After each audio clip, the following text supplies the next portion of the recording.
Most people never get taught how to believe in themselves, make good decisions, or handle pressure. That's what this show is about. My name's Lawrence. I'm a speaker and author who works with high school and college students. On this podcast, we talk about confidence, improving your decision making skills, and how young people can take control of their future. You'll hear real stories, honest conversations, and practical ideas that actually help. And if you're an educator, youth leader, or someone who works with students, this show will give you insights into what young people really are going through today. With that said, let's begin the episode you came here for. So, as some of you may know, a week ago, I was giving a speech for the NAMI New York City chapter, and I blew out my voice. So I hadn't been posting, and yeah, it's been a lot. My voice was super raspy. I could not speak whatsoever. And it sucked. But I'm back now. And for those few days when I couldn't talk at all, I did a lot of reflecting. I did a lot of thinking. And something I realized was that it's important to rest. I have this tendency to push myself past my limits and not listen to my body. Because my body had been telling me for a couple of weeks, hey, Lawrence, slow down. You're getting close.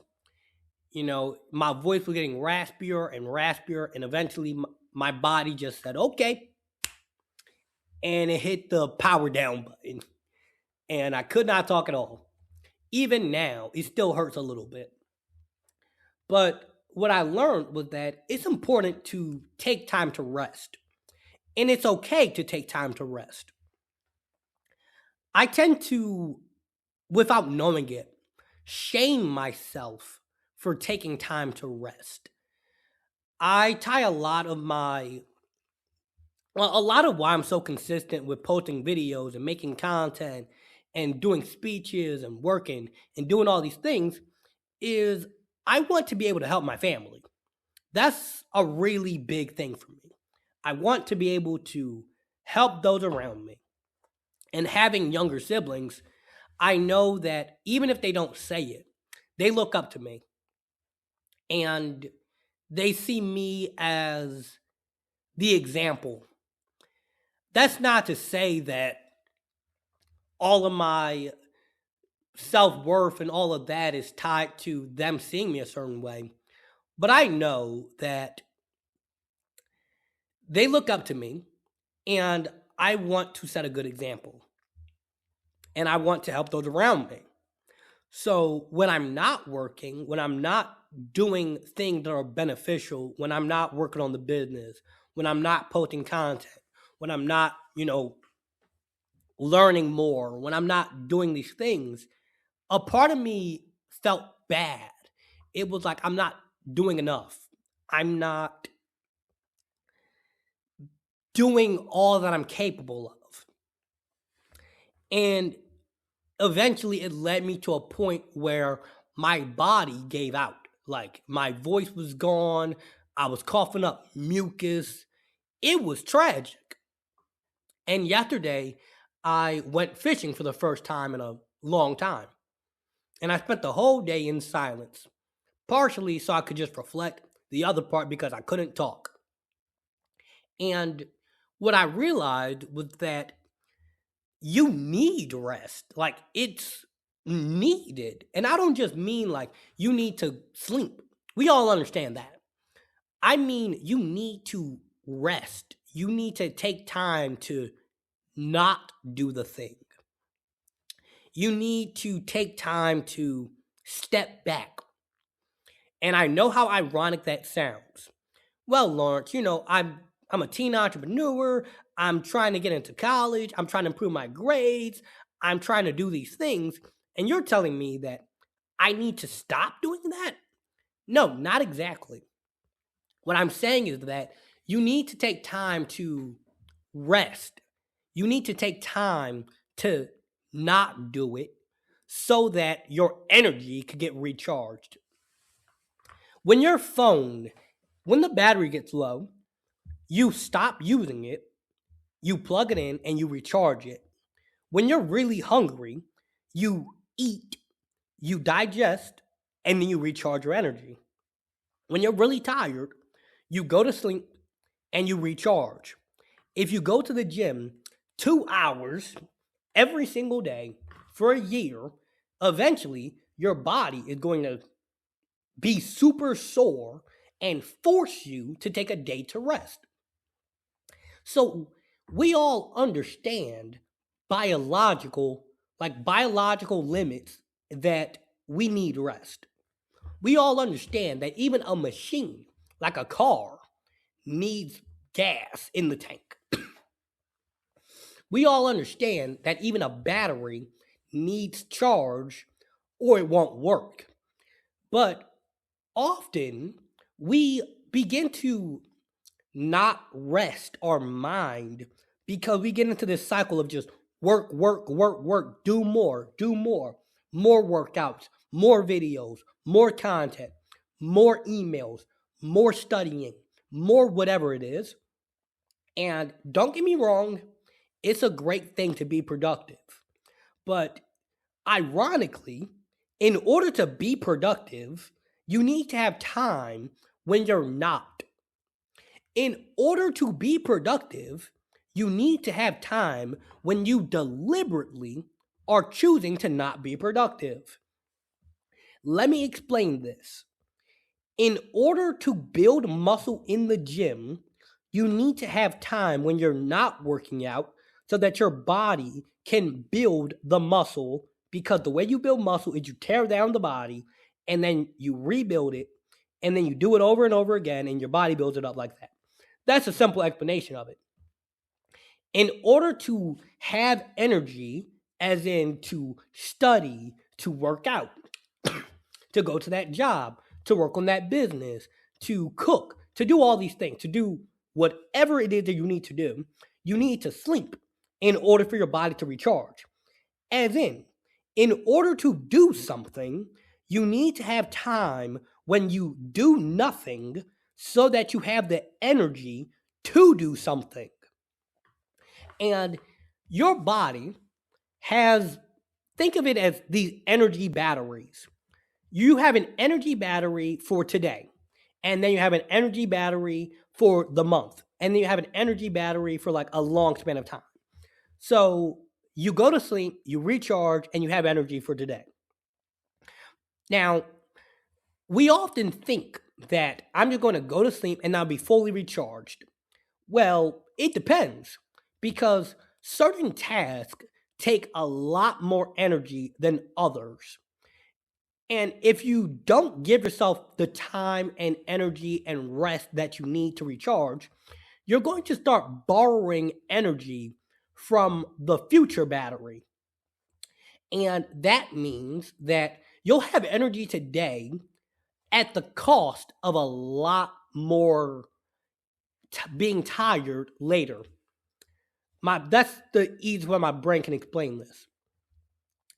You'll get energy today, but eventually your body and your mind is going to catch up to you, and it's going to make you take time to rest.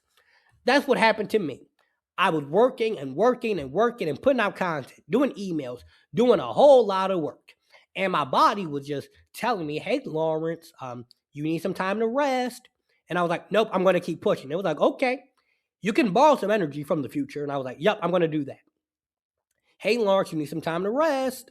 And I'm like, nope, I'm going to keep working. Hey, Lawrence, you need to take some time to rest. Nope, I'm going to keep working. Hey, Lawrence, you need to take a break. Nope, I'm going to keep working. And eventually, lost my voice. Start coughing up mucus. It was nasty. It was bad. And that's how I realized that if you don't take time to rest, your body is going to make you pay. It's like a credit card. You know, the way credit cards work is the bank tells you you can borrow some money now, like you get the money now, but you got to pay it back later with interest. And the longer you don't pay it back, the more money you owe. So if you paid it back on time, you would have only owed them the money that you borrowed. But if you wait a month, you're going to owe them the money you borrowed plus like 10%, and then another 10%, and another 10%. And before you know it, you might have borrowed $1,000. And if you don't pay it off for a couple of years, you're going to owe them like 7,000. My math is probably really off, but you get the point. You need to take time to do nothing so that you have the energy to do something. Okay, Lawrence. So, how do I do that? Like, now we understand. You spent the last 10 minutes explaining to us why we need to take time to rest, but how? Like, how do I do this? Well, the first thing is daily rest. That might mean you take a nap, if possible. That might mean you take time where you might go to school from, let's just say, 8 a.m. to 3 p.m.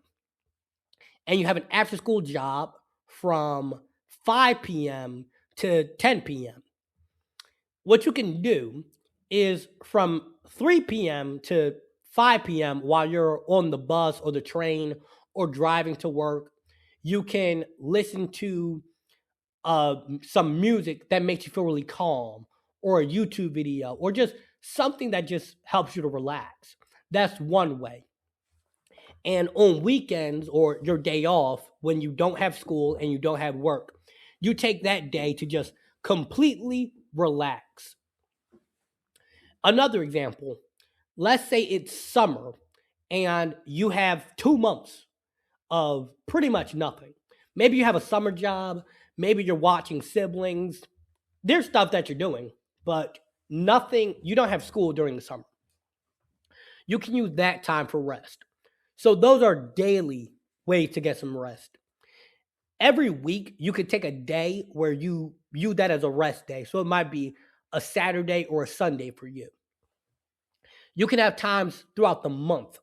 So once a month, once a month, you could take 2 days where you just don't do anything. And throughout the year, you could take like a week where you don't do anything. That might be a week.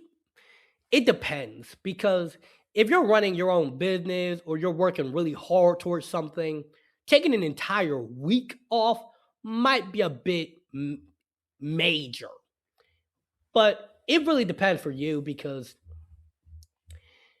if you're working like 10 hours a day, you're going to school, you have a full-time job, you're watching siblings, you're doing a lot. Yes, you're going to need a lot of time to rest. But the average teenager, you're probably just going to school, maybe you have an after-school job, you're watching your siblings, and you might be preparing for a big test coming up. So, regardless, take the time you need to rest. Your body is going to let you know. And because your body will let you know, you just have to become aware of it. A few actions you can do each day to help get that rest. For me, journaling. That helps me to relax. I do 15 minutes a day, and it helps me relax and clear my thoughts and calm down. Going to the gym, that's another one. Every morning I go to the gym, and that gets my body, energized, relaxed. I'm in a good mood. I'm just excited for the day. Another thing I like to do is I just take 30 minutes a day where I just close my eyes, and I might take a little nap, or I might just take some slow, deep breaths, listen to some relaxing music, and calm down. And as you pay attention to this over time, you'll notice that around the same time every day, you feel more tired, you feel more energized, you feel more relaxed, and you can start to design your schedule around those energy levels. So if you notice that, hey, every day at 2 p.m., I feel tired. I feel, you know, a little sleepy. It might not be the best idea to put your major heavy work at 2 p.m. But for me, I notice that every day after I go to the gym, I feel really energized. I feel really focused. I feel really excited. That's why after the gym, I make my podcast or I make a YouTube video or I post my TikToks when I'm walking back to the office. Or I might notice that every day around 10:30, I feel really calm. So that's when I journal. Or I might send my emails around that time because that's a time where I'm really relaxed, I'm really calm, I'm able to focus. So the final tip is actually make a schedule, like on Google Calendar. Plan out your day. Because when you have a clear plan, when you know what I'm doing, when I'm doing it, and where I'm doing it, it makes it easier for you to not feel so confused about what do I need to get done, where do I need to do it, and how do I need to do it. So, with that said, I hope that you guys enjoyed this episode. Make sure that you like, comment, share, and subscribe. And if you happen to be looking for one-on-one coaching calls, you can find that link in the description, as well as my books. And if you're looking to book me for your organization or school, you can also find a link to get a session with me to discuss that. I hope you have a wonderful, lovely day.